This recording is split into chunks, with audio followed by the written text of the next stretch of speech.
ไหลจะขอยกมือสา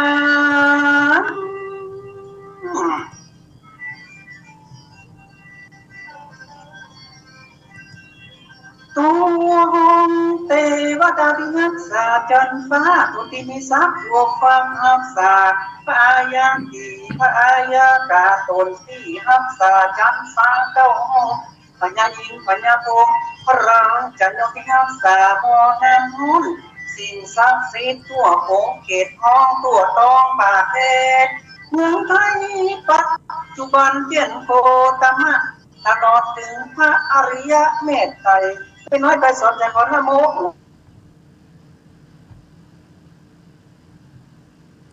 เปิดปากพระปาลักมีดีเจ้าหินเจ้าตีนี่ละน้องและน้อง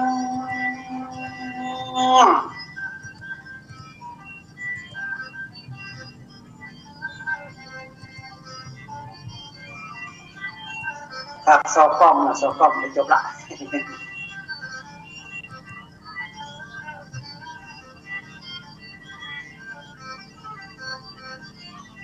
งามดีหลวงปู่แหวนและที่อยู่เมืองเป้าใครสอนลูกเต่าจะขอยกมือสาพระธาตุสุเล็กสุดาลังกาและตะโกนมงสาเพียงไม่แก้วฟังน้ำบินลมไฟลูกแก้วตาไหลจะขอไว้คู่ยางนี่ละน้องและน้ำครับอันนี้คือสอบกล้อง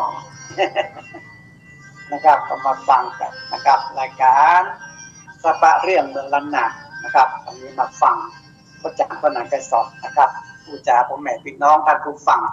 นะครับวันนี้ก็เป็นแถมบางเรื่องที่พระอาจารย์พระนางไกรสอนนะครับได้มานั่งผู้จาพ่อแม่พี่น้องท่านผู้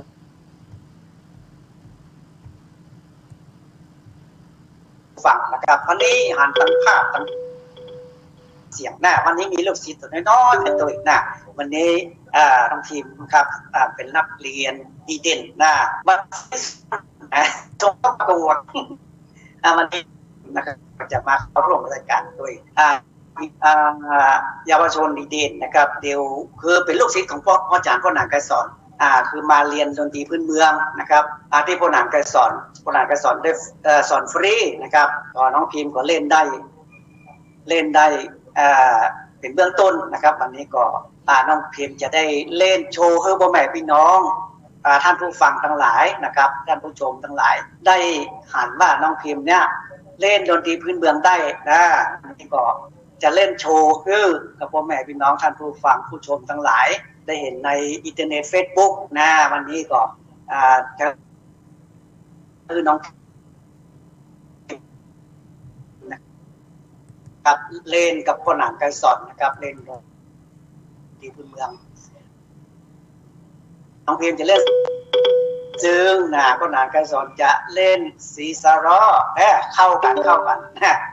นี้จะลองดูเนาะนะครับ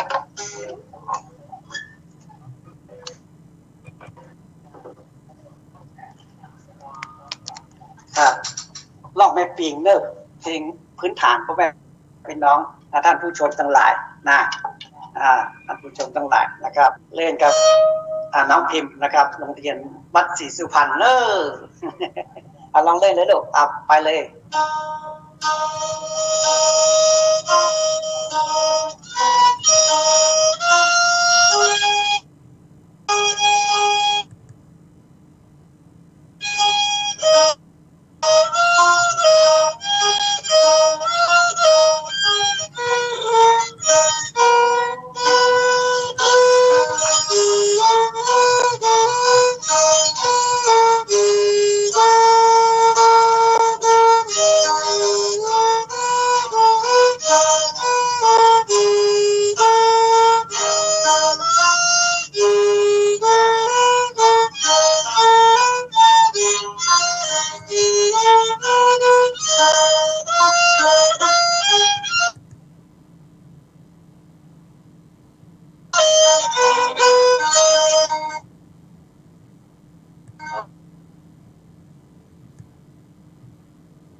ฟอนโอ้ยน้อยเนาะยานะครับขนาดที่ตึงที่ตึงนะน้องพิมพ์ฟอนโชว์น้อยครับน้อยใจนะครับมาตรงนี้เลยลูก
ครับผมแม่เป็นน้องท่านผู้ฟังท่านผู้ชมทั้งหลายน่ารัก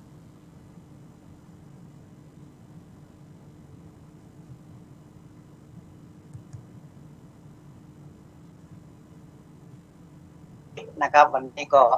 มีของโบราณการสอนนะครับดนตรีพื้นเมืองนะครับวันนี้ก็มาโชว์หันเนาะในเรื่องราวของฮีบกองของบักเก่านะครับเรื่องปัญญาภูมิปัญญานะครับเด็กเยาวชนคนรุ่นใหม่นี้เราจะต้องส่งเสริมเขานะครับคือเขาได้ห้ามได้เรียนนะครับในเรื่องราวของ การห้ามการเรียนเนี่ยต้องมีการห้ามเรียนเรื่องของดนตรีพื้นเมืองเพื่อจะถามว่าเขามีความสามารถพิเศษอะไรยังเนี่ยเขาก็จะได้บอกคือกับ ครูบาอาจารย์นะครับหนูเล่นดนตรีพื้นเมืองได้เนี่ย อันนี้แหละพ่อแม่พี่น้องท่านผู้ชมและผู้ฟังทั้งหลายนะครับอันนี้เป็นเด็กดีแต่เลยนะครับพ่อแม่อยากเก็บไปหน่อยเนาะ นะครับก็ถ้าว่าเป็นไปได้นี่พวกนั้นก็คืออยู่เพื่อการทุนการศึกษานะแต่อยากจะคือคนทั้งหลายเนี่ยได้รับจะได้รู้ว่าทำเรียนนะครับวันนี้น้องพิมพ์อู้อย่างต้องลูกน้องอู้หรอบอกเลยมาเลยลูกน้องพิมพ์มาเลยลูกน้องพิมพ์มาเลยมายังไงสวัสดีค่ะหนูชื่ออะไรสวัสดีเจ้า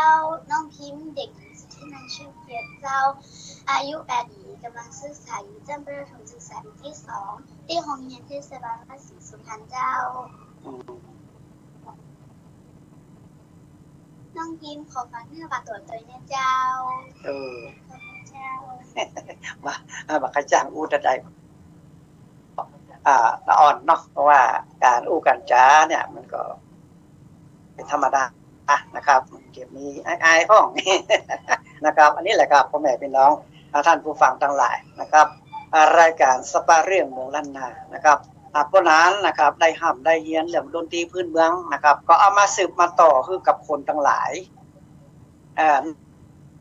เรียนเยาวชนคนรุ่นใหม่นะครับได้ห้ามได้เรียนคนในชุมชนกันนะครับเรียนฟรีพ่อแม่พี่น้องท่านผู้ฟังท่านผู้ชมทั้งหลายบ่ได้คิดก็เหมือนกับน้องพิมพ์นี่แหละแต่จะหาเครื่องดนตรีมาก็เรียนกันเลยนะวันเสาร์วันอาทิตย์การหลังเลิกเรียน4 โมงครึ่ง5 โมงอย่างกันเนี่ยครับก็มาห้ามมาเรียนกันได้ที่นี่นะครับก็ไผก็ได้นะครับที่อยู่ในพื้นบ้านล้านนาแต่ช่วงนี้เปิดมือไปไหนเนาะช่วงนี้เปิดมือไปไหนอยู่บ้านไหนบ้างอันตรายนะครับก็ถ้าว่าบ้านไหนบ้านเมืองเขาตีเขาตังนะครับก็จะได้ขอน้อมเชิญพ่อแม่พี่น้องนะครับเยาวชนคนรุ่นใหม่กัน นะครับมามาจามาห้ามเรียนดนตรีนะครับมาศึกษาเรื่องติดของบักเก่านะครับที่ตรงของบักเก่านี่ เยาวชนคนรุ่นใหม่นี่ต้องรู้นะครับรู้เรื่องราวเหล่านี้นะครับอันนี้พ่อแม่พี่น้องหลายท่านหลายคนนะครับก็เปิ้นฟังเป็นแฟนรายการนะครับของอาจารย์ปนัดไกรสอนอยู่นะครับเป็นเรื่องดีๆพ่อแม่พี่น้องท่านผู้ฟังนะปนัดจะได้นำมาออกอากาศนะครับอันทั้งภาพทั้งเสียงนะครับคือกับแม่พี่น้องท่านผู้ฟังผู้ชมทางอินเทอร์เน็ต Facebook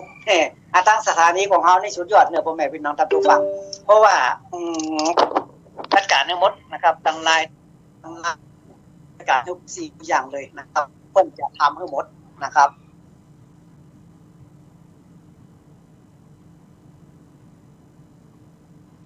ทำให้หมดเลยตั้งไลน์ตั้งเฟซตั้งหน้าเฟซตั้งเพิ่นของ YouTube ไม่มีหมดเพิ่นจะบอกว่าเวลา 10 นาฬิกาเพิ่นจะพิมพ์ใน YouTube เนาะ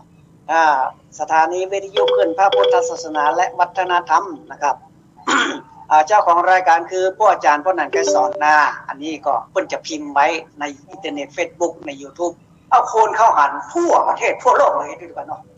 นะครับลูกศิษย์ลูกหานะครับน้องพิมพ์ แล้วเดี๋ยวขอเชิญแม่น้องพิมพ์มาอุ้ยหน่อยเนาะแม่ได้คิดอย่างไรกับลูก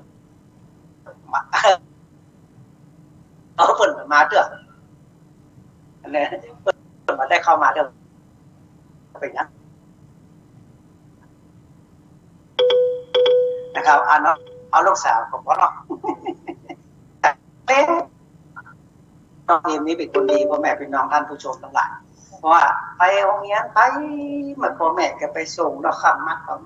อยู่กับพ่อกับแม่มาอยู่บ้านก็มาเรียนตั้งเพิ่นเรียนตั้งหลายทั้งอย่างหลายอย่างนะไปศึกษาวิชาตั้งหลายนะครับในอินเทอร์เน็ต Facebook นะครับก็เป็นสิ่งดีๆแต่เลยนะครับวันนี้นะครับขอขอบคุณน้องพิมพ์เป็นอย่างมากเน้อสาธุนะวันหน้าจะได้เจอน้องพิมพ์มาหาใหม่ครับวันนี้นะครับปนัดไกรสอนนะครับได้น้องนำเอาลูกศิษย์ลูกหามาจ๋านะครับบรรดาพ่อแม่พี่น้องครับที่ได้ชมทางอินเทอร์เน็ตเฟซบุ๊กทางไลน์ทางอะไรอย่างก่อนกดคือคะแนนเด้อถูกใจกดได้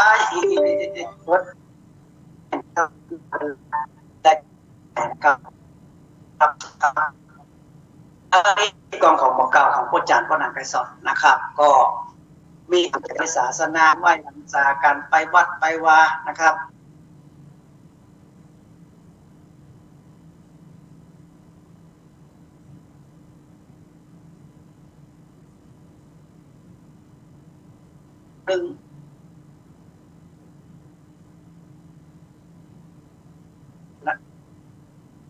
อย่างทั้งหลายนะ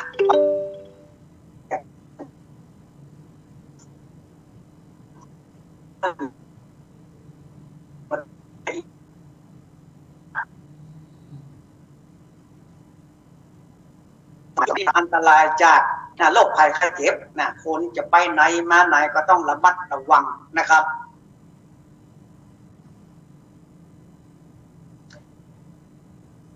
แต่เขาได้เป็นอย่างเพราะว่าเขาอยู่ในศาสนาพระพุทธเจ้าเอามาให้บดีนี่มันได้เจ็บได้เป็นง่ายๆครับเพราะว่าอาการที่เขาจะเจ็บจะไข้อย่างนี้มันมีสิ่งนะครับนั่นก็คือเจ้าของเราพระสมณโคดมบรมครู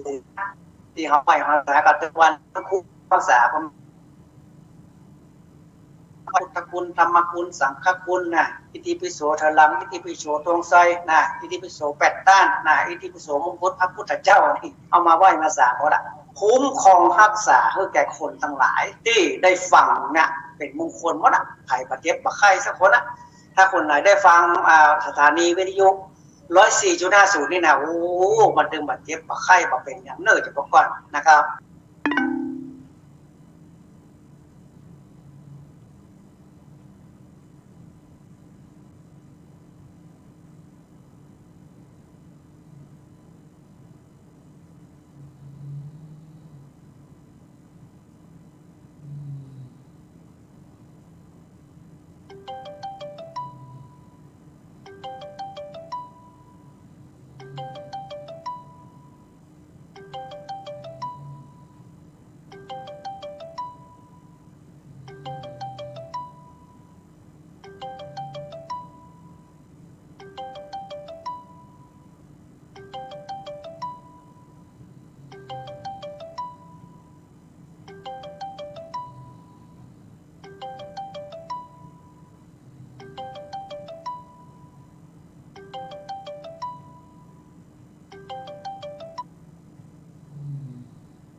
ฮัลโหล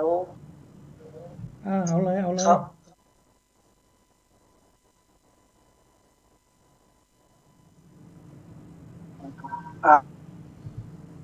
เทคนิคการทางสถานีนะครับคัดข้องนิดหน่อยวันนี้ก็ตอนที่กลับมาโอกันได้นะครับน้องครับท่านผู้ชมทั้งหลายทางอินเทอร์เน็ตเฟซบุ๊กวันนี้คัดข้องไปน้อยหนึ่งก็ขอสุมาอาภัยด้วยนะครับ อย่างเอาอู้นะคนนั้นก็สอนนะเวลาที่เขาอยู่ในพื้นบ้านล้านนาเนี่ยนะครับเขาจะไม่กลัวนะครับโรคภัยไข้เจ็บเนี่ยเพราะว่าเอาอยู่ในศาสนาพุทธเจ้า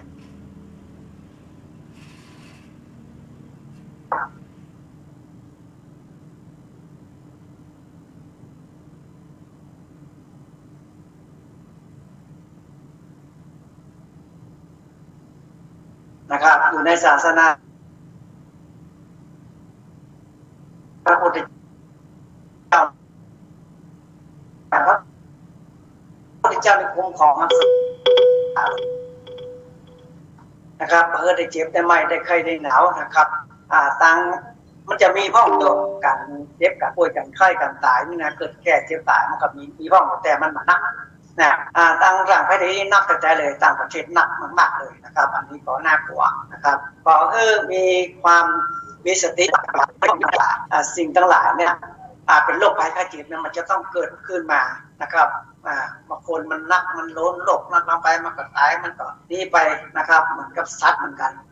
นะครับสัตว์เหมือนกันสัตว์นี่มันจะตายไปเพราะว่ามันเป็นที่มันสมดุลไงอย่างงูเนี่ยมันเป็นอย่างทั้งหลายที่มันนักเกินไปมันก็จะตายไปมันก็เพิ่งจะเกิดความสมดุลไงคือมันหนักลำไปนะครับนี่แหละครับพ่อแม่พี่น้องท่านผู้ฟังทั้งหลายท่านผู้ชมทั้งหลายวันนี้จะไปกลัวมันเลิกเราอยู่ในศาสนาพระพุทธเจ้าห้องรักษาศีลกินทานนะครับเอามาต้องปัดนะครับพื้นบ้านล้านนาของเรานี่นะครับได้เปิดเป็นนักบุญเนาะอย่างการทำงานยังเปิดก็ใส่ปัดใส่ยังเปิดก็ไปวัดไปว่ายิ่งเข้าพรรษายิ่งเปิดไปวัดไปว่านะไปตามเตียนเข้าภาษากานะไปฟังธรรมในวัดในวากาหรือว่าจะไปคนเฒ่าต่างบ้านบอกนี่เปิ้นจะไปแบบไปนอนวัดรักษาศีลกินทานเนาะคนเฒ่าคนประเดี๋ยวรู้สึกว่าปัจจัยคนเฒ่าแล้วนะที่ไปนอนวัดนี่นะเพราะเขาหลานที่อำเภอไม่วางนี่นะอายุสัก40ปลายน้อยอย่างเนี้ยไปแบบนั้นนะโอ้ใส่ชุดไปนอนวัดไปสวดกันเป็นหมู่เป็นน่าที่น่าดีใจเลยพ่อแม่พี่น้องท่านผู้ชมผู้ฟังทั้งหลายนะ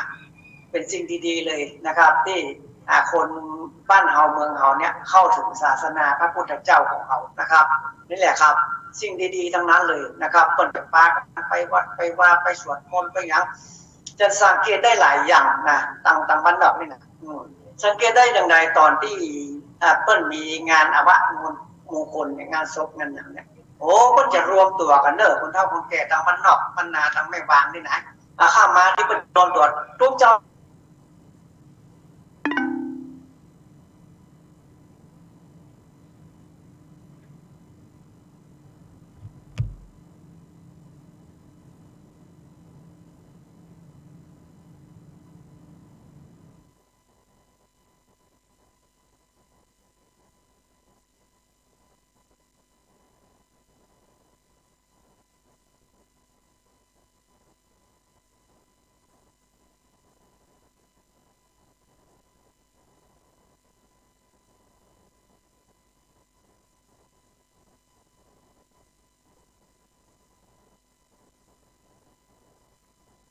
พี่น้องท่านผู้ชมผู้ฟังทั้งหลายเฮาไลฟ์สดจากที่บ้านนี่มันขัดข้องน้อยนึงนะแต่ถ้าเอาไปออกสถานีสุดยอดเลยนะ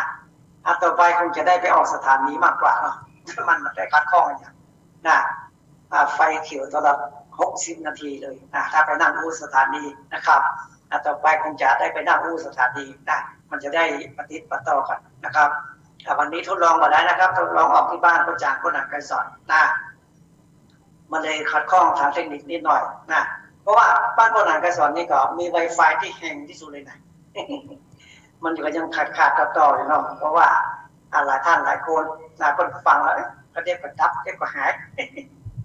ธรรมดาพ่อแม่พี่น้องท่านผู้ชมผู้ฟังทั้งหลายนะมาฟังรายการสปาเรื่องเมืองล้านนานะครับของพระอาจารย์คนอ่านการสอนนะครับเป็นสิ่งดีๆเลยนะครับเป็นเวลา10 โมงถึง 11 โมง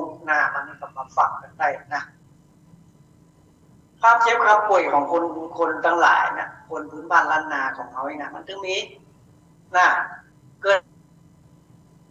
เจ็บตายเนี่ยมันถึงมีเป็นธรรมดาแต่มันมีโรคร้ายเนี่ยเข้ามานะครับมาในโรคมนุษย์บางคนเนี่ยมันจะต้องมีสตินะถ้าว่าเอาอยู่กับบ้านกับจองอยู่กับครอบครัวเนี่ยต้องมีสติจะไปแตกตื่นจะไปอย่างนั้นไปเปิดบอกคือเนี่ยอย่างใดเขาก็อย่างนั้นใส่แมสใส่อย่างเวลาจะไปที่คนหลายนะเตรียมอุปกรณ์คือพร้อมนะครับคือเจลแอลกอฮอล์อย่างกันนะไปปิดเข้าบ้านมาก็ต้องล้างเจลแอลกอฮอล์ล้างตีนล้างมืออยากกินข้าวไปอย่างกันเนี่ยเขาต้องมีสติพ่อแม่พี่น้องกันผู้ฟังทั้งหลายนะเตรียมไปว่าไปศาสนาพระพุทธเจ้าเขาไปใส่บาตรญาติโยมหรือว่าไปตานขันข้าวขันน้ำให้ทุกเจ้าพระสงฆ์องค์ข้าเจ้านี่นะมันเป็นบุญเป็นกุศลของเราที่เราได้ทำนะครับได้ทำแล้วมันก็จะดีกับตัวเรานะครับดีกับตัวเรานะครับคนไหนทำคนนั้นก็ได้เนาะเรื่องราวของการกินการตานนะเราจะไปแตนเขาก็ได้นะไปแตนนี่ก็มาไปตานไปอย่างนั้นนอกจากเขาจะตานนึกโกคือไม่เอาที่หลงรับกับขันไปแล้วกันนะมันอันนี้ก็ได้บุญได้กุศลนะตานเจ้ากรรมในเวรกันตานเทพบุตรเทวดาปัญญาอินปัญญาพรหมกันตานเทพผู้เจ้าทั้งหลายนะได้เลยนะครับบุญกุศลมันก็จะเป็นของเรานะครับคนที่มาบ้านพระอาจารย์ก็หนักการสอนนี่นะที่เปิดมานำคอมเมนต์จมป่วยมาทำพิษร้ายให้กายดีอย่างเนี้ยว่าเปิ้ลเป็นคนล้านนาในเปิ้ลงูนะครับงูการที่เขาเจ็บเขาไข้เขาป่วยอย่างเนี้ยเปิ้ลจะมาเสกน้ำคอมเมนต์จมป่วยเอาไปอาบที่บ้านนี่นะไปลดเคราะห์ลดภัยอย่างต่างหลายนะครับอันนี้แหละครับผมแบบเป็นน้องท่านผู้ฟังทั้งหลายมันเป็นจารีตที่ทอยบ้านเฮาเมืองเฮานะครับที่ชาวบ้านพื้นบ้านล้านนาเพิ่นเนี้ยเพิ่นทำกันนะมีคนถามคนหนึ่งถามว่าเพราะนั้นมันมีคนหนึ่งป่วยเนี่ยนะเพิ่นโยจะหายก็ว่าหายจะไปสู่ภายหน้าก็บ่ไปนะวันนี้จะอูฟังแล้วพ่อแม่พี่น้องท่านผู้ฟังทั้งหลายมันมีอยู่แม่เฒ่าคนหนึ่งมีคนหนึ่งนะเพิ่นเป็นมะเร็งเป็นเร็งในช่องท้องนะทีนี้เพื่อนเป็นอย่างว่าเป็นคนแห่งศาสนาหนึ่งแต่ลูกหลานเพื่อนก็ที่บางท่านบางคนก็เข้าศาสนาพุทธเพื่อน ทีนี้เพื่อนป่วยเพื่อนมาสบายคนเฒ่าคนนี้นะเขาไม่ยิงมาสบายเพื่อนว่าอย่างไรแม่เขานี่นะไอ้หนุ่มเขาพ่อแม่ลูกหลานต่างเจ้าปรึกษาหารือกันแม่เขานี่อย่างไรเนี่ยป่วยแต่ป่วยว่าจะไปก็บอกไปจะหายก็บอกหายเนาะ มีอยู่วันหนึ่งพ่อแม่แม่เพิ่นนอนมางับทรมานกันนะเขาก็โทรหาคนนั้นนะฮัลโหลคนนั้นก็ร้อนอีแม่เป็นงับเงยเนี่ยยังได้ก็บอกยังหายก็บอกหายจะไปสู่โลกไปหน้าก็บอกไปคนนั้นเนี่ยได้ดีแน่เนาะเขาว่าอย่างนี้ เนี่ยสัก2 โมงบ่าย 2นี่นะก็โทรมาตอนเช้าหน่อย9 โมงนี่นะบ่าย 2นี่สู่ดาเข้าดอกไม้ใส่ขันนั้นน้ำสักปล่อยป๋องนึงเอาตะตางใส่ซองให้สักตะไดก็ได้ใส่ในซองแล้วคือเอาไปหาตู้ลุงเนอะนี่นะทั้งที่เพิ่นเป็นคนศาสนาอื่นเนาะ แล้วเพิ่นก็ไปเพิ่นเมียอย่างขนาดว่าเพิ่นก็เอาขันเข้าดอกไม้พร้อมน้ำก็ไม่สมปล่อยไปหาต้นลุงแล้วคนนั้นก็บอกให้เขาว่าบอกว่าอย่างนี้พอสุมาแก้วตั้งสามแม่กำเนิดนี่นะเขาไปเนี่ยตามคนนั้นบอกหรอกตกสักทุ่มนะ6 โมงแรงทุ่มเนี่ยโทรมาบอกโอ้ยแม่ไปแล้วเด้อว่ะนั่นแหละพ่อแม่พี่น้องท่านผู้ฟังผู้ชมทั้งหลายการที่เราเข้าหาศาสนาพระพุทธเจ้าคนจะตายแล้วนะทรมานเนี่ยถ้าไปสู่มาขันแก้วตันสัตว์ ถ้าหายก็หายเลยถ้าตายก็ตายเลยเนาะมันจะป้นเคาะป้นกรรมป้นเจ็บป้นปวดไปนะเพราะว่าคนบอกว่าการเอาเจ็บเอาป่วยเนี่ยอันนี้มันเจ็บบนหนังเตะที่ฟังเพราะนั้นฟังอะไรนะการเอาเจ็บเอาป่วยเนี่ยเอาร่างกายเขาเนี่ยสังขารเขานี่เขายืมพ้นมาใจนะยืมพ้นมาใจเพราะว่ามันป่วยกับตัวมาได้ป่วยกับสังขารมาได้จิตใจเขานี่มันได้ป่วยนะจิตใจเขานี่เหมือนเก่าละป่วยนะแต่ร่างกายเขานี่มันบ่ไหวละมันจะไปละอีกนะครับเพิ่นบอกว่าป่วยก็กายใจมาได้ป่วยใจนี่อย่างเก่าแล้วนะแต่บางท่านบางคนเนี่ยใกล้จะทอดจิตจะไปเลยนะตามันแข็งหรออย่างได้ทราบอย่างตาแข็งตาพักผ่องเนาะเพิ่นอย่างนี้เพิ่นหูหมดนะหูหมดคนที่เพิ่นมาบ้างคนมันเป็นผู้ไปเกมเพิ่นอย่างหูหมดแต่มันตัดไม่ได้เนี่ยแล้วมีลูกหลานเพิ่นบอกว่าอีพ่อปากมาได้นี่นะถ้าอย่างไปนี่คือพ่อพับตาเนิ่นมาปล่อยพ่อพับหูนี่นะใช้พับตาปล่อยพ่อ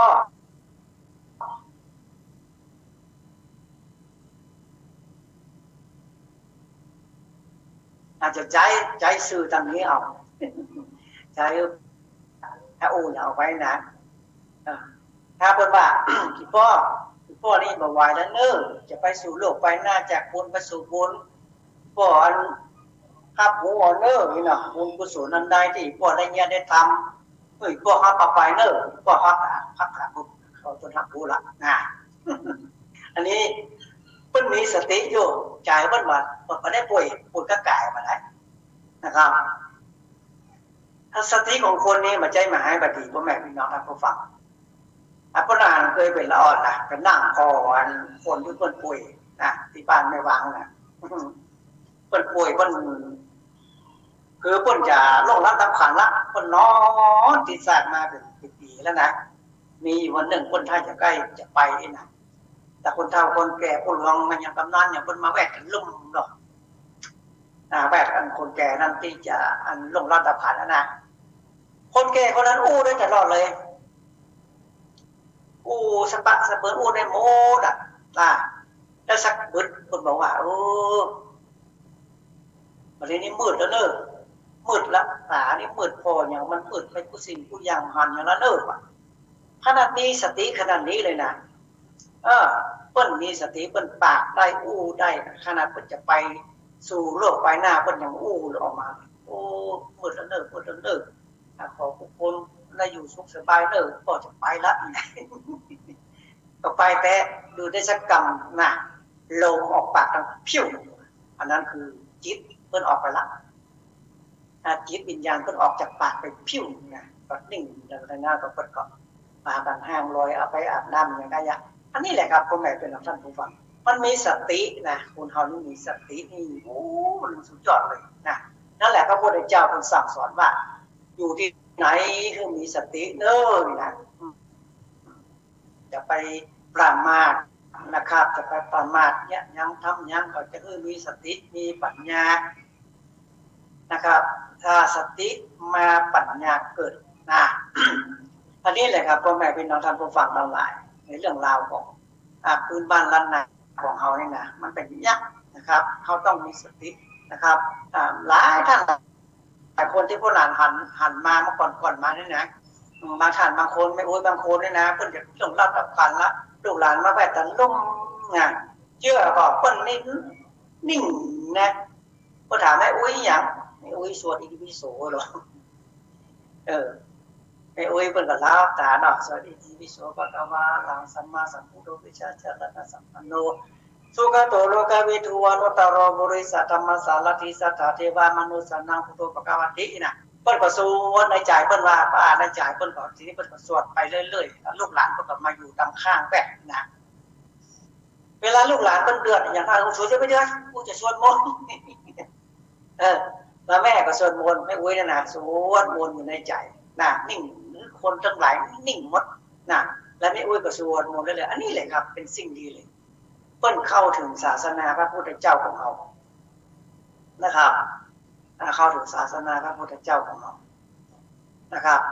แล้วมันมีแห่งอย่างหนึ่งที่คนล้านนาของเขาเนี่ยนะนอกจากที่คนนั้นได้ว่านะสุมาขันแก้วทั้งสามนั่นนะเราก็จะปนเคาะปนพายก้อนปนในจากบุญไปสู่บุญนี้นะถ้าจะหายก็หายเลยถ้าจะตายก็ตายเลยนะครับมันมีอย่างหนึ่งอันนี้ครูบาอาจารย์หลายท่านหลายคนเปิ้นบอกไว้นะเปิ้นบอกคนอ่านกระสอนไว้เปิ้นบอกว่าถ้าคนไหนนอนติดเตียงเนี่ยมาสบายเนี่ยเป็นปี2 ปี3 ปีแล้วโอ้มาสบายเนาะเตียงสมาเถอะได้7ปัสสาวะอุจจาระยังลำบากอะไรนะจะไปสู่บุญก็บอกไปขี่สังขารร่างกายวิบากกรรมนี่ก็มีครูบาอาจารย์เพิ่นบอกไว้ว่าอย่างนี้คือการทำพระพุทธเจ้าการทำปัจจัยการเอาทำมาสัก1 บุกหรือว่า2 บุกมันจะมีทำชื่อว่าทำกรรมนะครับทำกรรมมันมีเรื่องด้านสังคตาหรือว่าทำกรรมวาจา2 บุกนี้อันใดก็ได้เอาอย่างใดอย่างหนึ่งนะสมมติว่าทำกรรมวาจาเนาะเขาซื้อมาใหม่เซ้งเขาเขียนชื่อคนป่วยนั่นใส่ในธรรมก็จะมีเขียนที่บ้านไว้หรอกชื่อนี้คุณลุงวันนี้เกิดวันที่ด้านดูนามสกุลนั้นนี่นะการทำกรรมวาจานะเปิ้นพระเจ้าประทานเด้อเปิ้นคือตู้เจ้าเขียนด้วยครูบาอาจารย์คนนั้นเปิ้นว่าอย่างเขียนเป็นตัวเมืองล้านนาแล้วเอาไปซุกไว้บนหมอนคนที่ไม่สบายนะเอาซุกไว้บนหมอนถ้าว่าเอาซุกบนหมอนถ้าว่าเขาบาไข้คือซุกก็ซุกใต้สลีเลยถ้าคนไข้บาไข้คือเอาไว้บนหมอนอะไรเอาไว้บนสลีเหมือนกับหูรักเอาไว้นะแล้วถ้ามันอยู่มา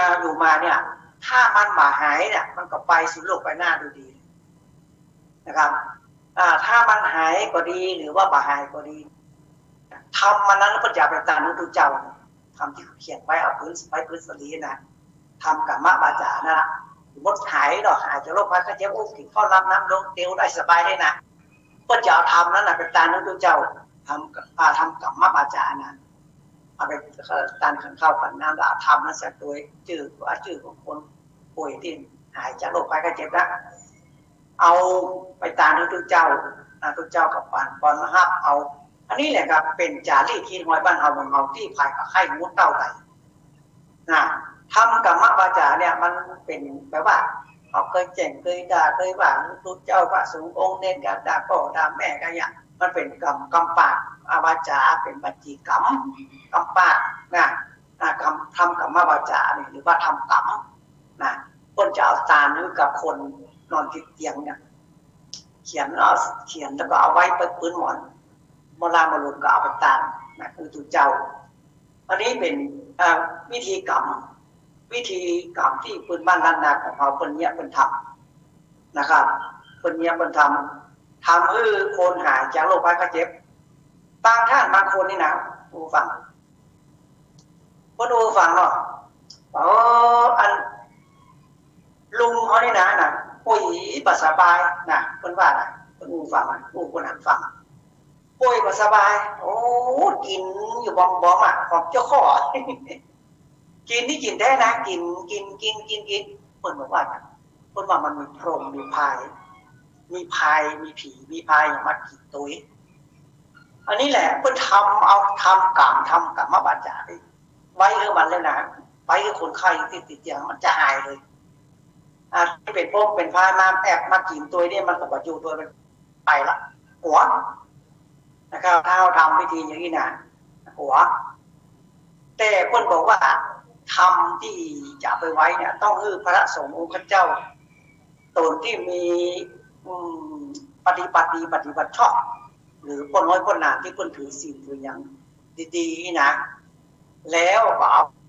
เป็นเขียนเป็นอธิษฐานแล้วก็เอาไปไว้ใต้หมอนอันนี้แหละครับมันแก้ได้เลยพ่อแม่เป็นท่านผู้ฟังแก้ได้เลยเอาทำไปไว้นะครับทำพระพุทธเจ้า นะทำกรรมนะกรรมวาจาก็ได้หรือว่าทำท้าวเวสสุวรรณก็ได้เหมือนกันท้าวเวสสุวรรณนะครับเพิ่นจะเอาไปไว้ใต้หมอนใต้เตียงจะทำให้ชีวิตนั้นดีขึ้นหายเจ็บหายไข้หายป่วยหรือว่าจะพ้นวิบากกรรมไปสู่โลกภายหน้าอันนี้ก็เป็นสิ่งดีนะครับเพราะว่ามันหมดเคราะห์หมดกรรมละหมดอายุขัยแล้วมันจะไปแล้วทุกคนต้องไปหรอกใครก็อยู่ก็ได้สักคนไปหมดไปหมดนั่นแหละพระพุทธเจ้าเป็นบอกว่าเขามีสตินะตื่นขึ้นมาแล้วเขาต้องขึ้นละเขายิ่งยางป้องจะไปตั้งใดยิ่งยางตั้งใดนะมแรงมาเขาอาบน้ำอาบท่าแล้วเขาไปสวดสวดมนต์ไหว้พระบ้านเขาของเงินเดินดาวเขาเนี่ยเขาต้องคิดละนะอย่างขณะนี้ส่วนหล่อที่พิโสสวากโตสุปฏิปันโนดิพุทธคุณธรรมคุณสังฆคุณนะจนเตียงพุทธเทวดาปัญญาอินปัญญาโปงอย่างมานะสวดมนต์สวดพระไตรปิฎกกาสวดสินปัญชรกาสวดพระมุมหากากานะสวดมนต์ว่าสปะสเปื้อนอันใดที่ว่าได้ก็ว่าหมดที่คือได้หมดนะครับแล้วก็เจริญภาวนาด้วยเพราะว่ายุคนี้สมัยนี้มันเป็นโลกที่มันมาเบิ่งมนุษย์ของเขาต้องป้องกันนะครับต้องเอาเอาพระพุทธเจ้าแนะนำไม่ต้องกลัวเลยเอาไหว้พระสวดมนต์จะพิธีค้างข้ามมานะครับคืออาบน้ำอาบยังกระถิ่นเข้าเรียบร้อยทำจิตทำใจสดชื่นนะนั่งสวดมนต์ไหว้พระเจริญภาวนาพุทโธพุทโธไปเรื่อยๆนะจบแล้วก็ว่าทำมา108 รอบแล้วก็ว่าทำติ๊กๆนะจนเฮาง่วงเฮาอย่างเราค่อยๆหลับค่อยนอนค่อยโป่งกรรมฐานนะครับอันนี้แหละครับพ่อแม่พี่น้องท่านผู้ฟังทั้งหลายท่านผู้ชมนะครับการอยู่กันกินเขาต้องพยายามเลยถึงมื้อถึงวันเนี่ยมันก็โลกนี้ยุคนี้สมัยนี้มันเป็นโรคภัยไข้เจ็บนะครับมาเบียดมนุษย์บางคนมาเบียดเบียนมนุษย์บางคนเขาจะต้องช่วยกันนะครับไปสวดมนต์คุณพระพุทธเจ้าพระธรรมเจ้าพระสงฆ์เจ้านะครับแล้วสิ่งดีๆจะเกิดขึ้นกับเราเหมือนกับพ่ออาจารย์พ่อนักสอนเนี่ยที่เปิดร้านเนี่ยทำเมื่อคนมารดน้ำข้าวเมืองต้มปล่อยมาทำอย่างเนี้ยคนไหนได้เข้ามาที่บ้านคนนั้นนะดีทุกคนเลยเพราะดีเพราะอย่างไรเพราะว่าของดีบ้านคนนั้นมันนักหรอเป็นพระเป็นเจ้าเป็นของเก่าของโบราณอย่างนี้นะเวลาคนไหนเข้ามาก็เป็นมงคลเลยนะครับพระสงฆ์ของพระเจ้าต่างกรุงเทพกรุงทางคนยังมากันต่างแม่ห้องสอนต่างแปะต่างน่านแม่อย่างคนหลายคนยังมาเลยนะครับคนมาขออย่างมาขอสืบมาขอสืบทอดวิชาต่างๆนะวิชาเป็นปัญญาภูมิปัญญาของคนโบราณอย่างทั้งหลายนี่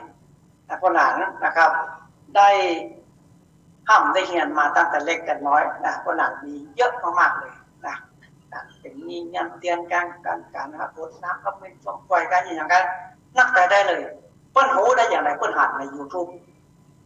นะเพิ่นก็ติดตามหลานช่วยมันจนถึงบ้านถึงจอนะเพิ่นหัดใน YouTube เพิ่นเข้าไปดูว่าโอ้อันนี้คนงานเนาะเนี่ยแล้วคนงานก็ได้บอกเบอร์โทรไว้ใน YouTube แล้วคนก็โทรมาติดต่อมาครับก็มาถึงบ้านถึงจองเลยครูบาอาจารย์ตนที่เป็นครูบาท่านใหญ่ๆเลยนะทางกรุงเทพคนนั้นมานะครับ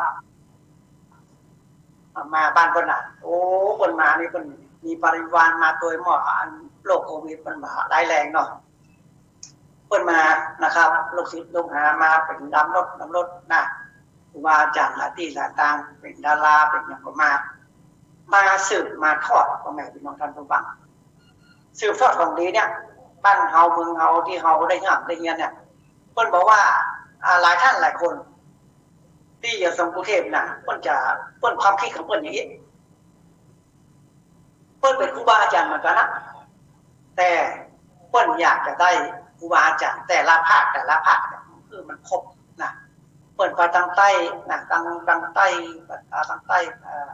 ทางทางภาคใต้เปิดก็ไปสอบหาครูบาอาจารย์ที่เปิดมีฤทธิ์จิตสิจะเปิดก็ไปสืบไปทอดเนี่ย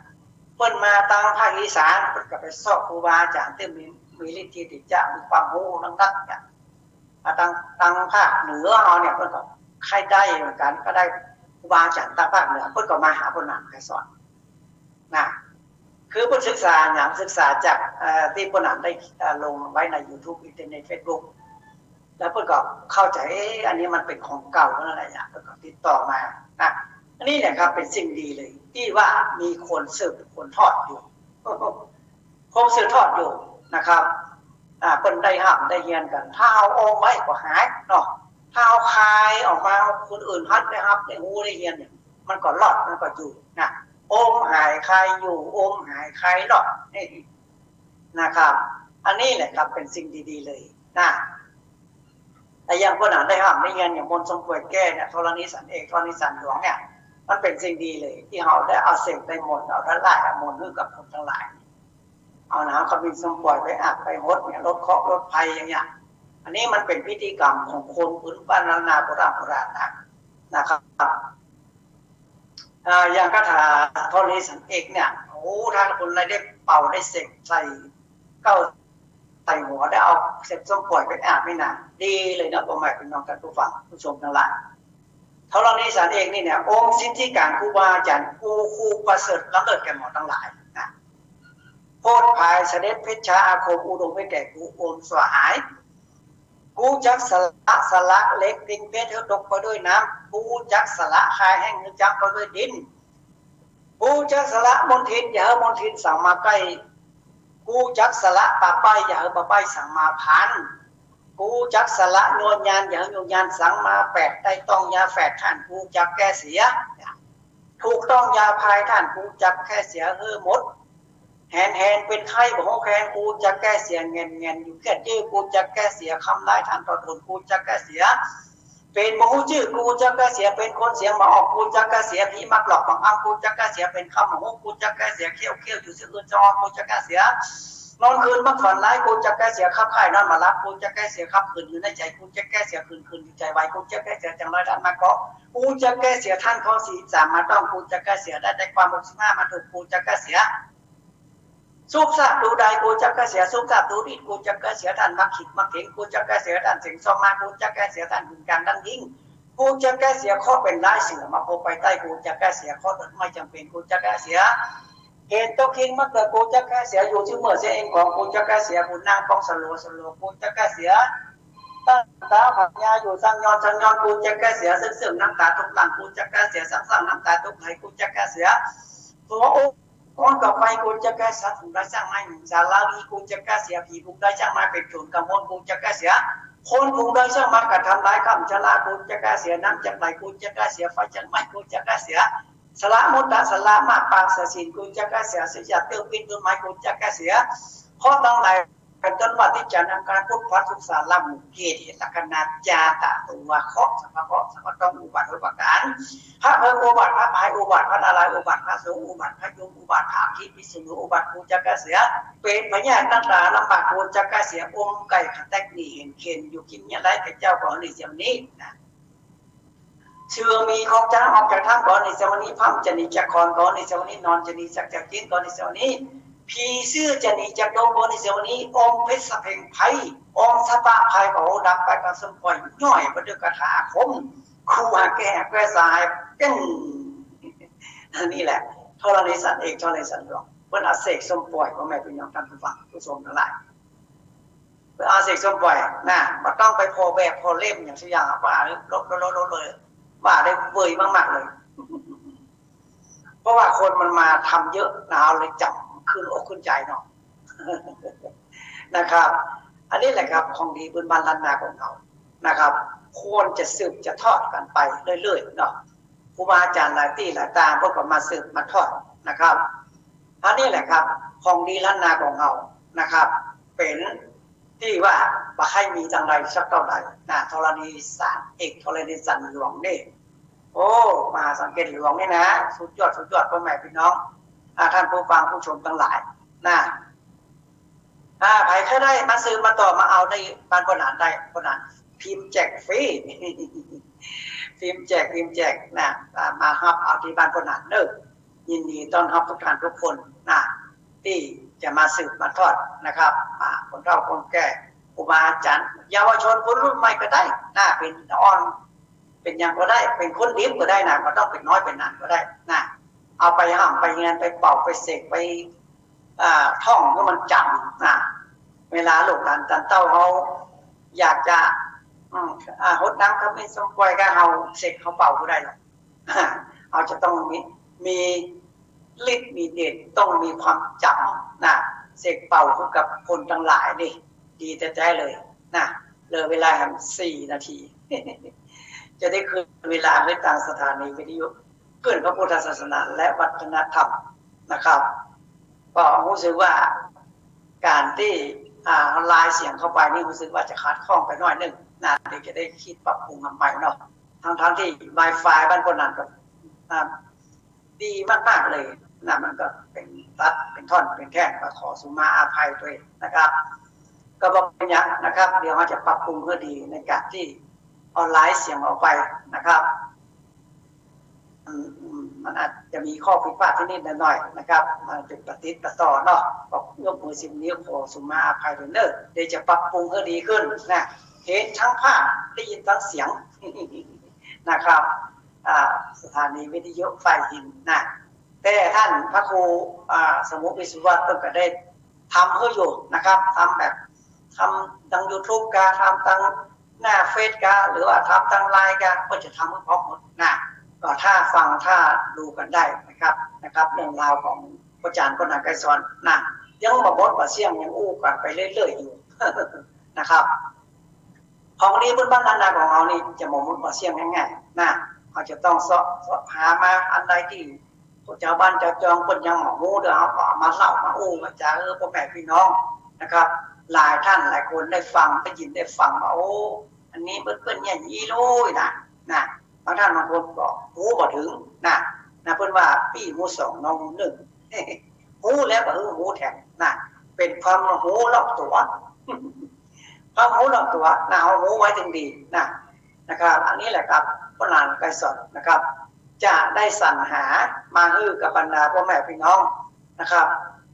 ในสถานีวิทยุ 104.50 นะครับตั้งอยู่ที่วัดฝ่ายหิน